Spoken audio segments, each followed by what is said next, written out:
6 അണുബോംബുകളിൽ ഉപയോഗിക്കാവുന്ന uranium Iran ഉൽപ്പാദിപ്പിച്ചതായി UN international atomic energy agency. ഇത്തരം ആണവ വസ്തുക്കൾ ഉൽപ്പാദിപ്പിക്കുന്ന ഒരേയൊരു ആണവേതര രാജ്യമായ ഇറാൻ ഉയർന്ന സമ്പുഷ്ടമായ യുറേനിയത്തിന്റെ ഉൽപ്പാദനവും ശേഖരണവും ഗണ്യമായി വർദ്ധിപ്പിച്ചത് ഗുരുതര ആശങ്കയുണ്ടാക്കുന്നുവെന്നാണ് റോയിറ്റേഴ്സിന്റെ റിപ്പോർട്ടിൽ അഭിപ്രായപ്പെടുന്നത്. ആണവ വസ്തുക്കൾ കൃത്യസമയത്ത് ഇസ്രയേലിനെ നശിപ്പിക്കാനും ടെല്ലവീവിലേക്കും ഹൈഫയിലേക്കും ആക്രമണത്തിന് പര്യാപ്തമായ അളവിൽ നടത്തുമെന്നും ഇറാന്റെ Islamic revolutionary guard corps general Ibrahim Jabbari പറഞ്ഞതായി കഴിഞ്ഞയാഴ്ച റിപ്പോർട്ടുകൾ പുറത്തുവന്നിരുന്നു. അതേസമയം മിഡിൽ ഈസ്റ്റിലെ US സഖ്യകക്ഷിയായ ജൂതരാഷ്ട്രത്തിനെതിരെ 2024 ടെഹ്റാൻ ഭരണകൂടം 2 വൻ വ്യോമാക്രമണങ്ങൾ നടത്തിയിരുന്നു. ഇസ്രയേലിനെയും അമേരിക്കയും ഭൂപടത്തിൽ നിന്ന് തുടച്ചു നീക്കാനുള്ള ഇസ്ലാമിക് റിപ്പബ്ലിക് ഓഫ് ഇറാന്റെ ആഗ്രഹത്തെക്കുറിച്ച് മുൻ അർക്കൻസാസ് ഗവർണർ മൈക്ക് ഹക്കബിയും ഇസ്രയേലിലെ US അംബാസഡർക്കുള്ള പ്രസിഡന്റ് ട്രംപിന്റെ നോമിനിയും കടുത്ത മുന്നറിയിപ്പ് നൽകുകയും ചെയ്തിരുന്നു.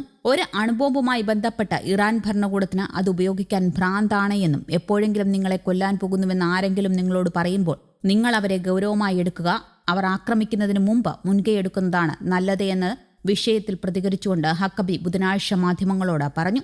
ഇറാൻകാരെ ഗൗരവമായി കാണണം, ആത്യന്തികമായി നമ്മളെയും ഉന്മൂലനം ചെയ്യാനാണ് അവർ ആഗ്രഹിക്കുന്നത് എന്നും അദ്ദേഹം കൂട്ടിച്ചേർത്തു. ആണവായുധ നിർമ്മാണം പൂർത്തീകരിക്കുന്നതിൽ നിന്ന് ഭരണകൂടത്തെ തടയാനും ലോകമെമ്പാടുമുള്ള ഭീകരത അവസാനിപ്പിക്കാനും ഇറാന്റെ പൗരോഹിത്യ രാഷ്ട്രത്തിന്മേൽ ട്രംപ് തന്റെ പരമാവധി സാമ്പത്തിക ക്യാമ്പയിൻ വീണ്ടും അടിച്ചേൽപ്പിച്ചു.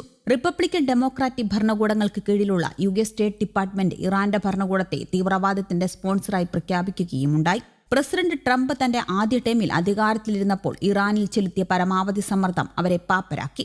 പ്രസിഡന്റ് ട്രംപിന് അവിടെ ബോംബിടേണ്ടി വന്നില്ല, പക്ഷേ അദ്ദേഹം അവരെ പാപ്പരാക്കി. അവർക്ക് പണമില്ലായിരുന്നു. ഹിസ്ബുള്ളയ്ക്കോ ഹമാസിനോ പണം നൽകാൻ കഴിഞ്ഞില്ല. ഇപ്പോൾ സാമ്പത്തികമായി പ്രസിഡന്റ് ഇറാനിൽ സമ്മർദ്ദം പുനഃസ്ഥാപിച്ചതിന് നന്ദിയെന്നും ഹക്കബി പറഞ്ഞു. ഇറാൻ ഭരണകൂടം US-നും തങ്ങളുടെ സഖ്യകക്ഷികൾക്കും പങ്കാളികൾക്കും ഉയർത്തുന്ന അപകടത്തെ ഗവർണർ ഹക്കബിയുടെ അഭിപ്രായങ്ങൾ അടിവരയിടുന്നതായി ഞാൻ കരുതുന്നു. ടെഹ്റാന്റെ മഹത്തായ തന്ത്രങ്ങൾ ഇസ്രയേലിനെ ഉന്മൂലനം ചെയ്യുകയാണ്. അമേരിക്കൻ വിരുദ്ധതയും കാര്യമായി കണക്കാക്കേണ്ടതാണ് എന്നും യുണൈറ്റഡ് എഗെയിൻസ്റ്റ് ന്യൂക്ലിയർ ഇറാൻ UNA-യുടെ policy director general Brodsky Fox പറഞ്ഞു. അതിനിടെ തങ്ങളുടെ ആണവ കേന്ദ്രങ്ങളെ ലക്ഷ്യമിട്ട് ഇസ്രയേലോ അമേരിക്കയോ ആക്രമണങ്ങൾ നടത്തിയാൽ സമ്പൂർണ്ണ യുദ്ധത്തിലേക്ക് മാറുമെന്ന ഇറാന്റെ മുന്നറിയിപ്പ് ഇറാന്റെ ആണവ കേന്ദ്രങ്ങൾക്ക് നേരെ നടത്തുന്ന ഏതൊരു മിസൈൽ ആക്രമണവും US-ന്റെ ചരിത്രത്തിലെ ഏറ്റവും വലിയ അബദ്ധമായി മാറുമെന്നാണ് വിദേശകാര്യമന്ത്രി അബ്ബാസ് അരാഗ്ചി പറഞ്ഞത്. ഇസ്രയേൽ പ്രധാനമന്ത്രി ബെഞ്ചമിൻ നെതന്യാഹുവിന് ഇറാന്റെ ആണവ കേന്ദ്രങ്ങളെ ആക്രമിക്കാൻ US പ്രസിഡന്റ് ഡൊണാൾഡ് ട്രംപ് അധികാരം നൽകിയെന്ന ആശങ്കകൾക്കിടയിലാണ് ഇറാന്റെ മറുപടി.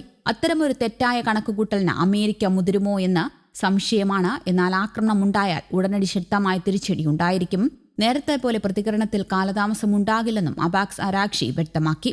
ഖത്തറിലെത്തിയ അരാഗ്ചി അൽ ജസീറയ്ക്ക് നൽകിയ അഭിമുഖത്തിലാണ് ഇക്കാര്യം വ്യക്തമാക്കിയിട്ടുള്ളത്. News desk Kerala Kaumudi.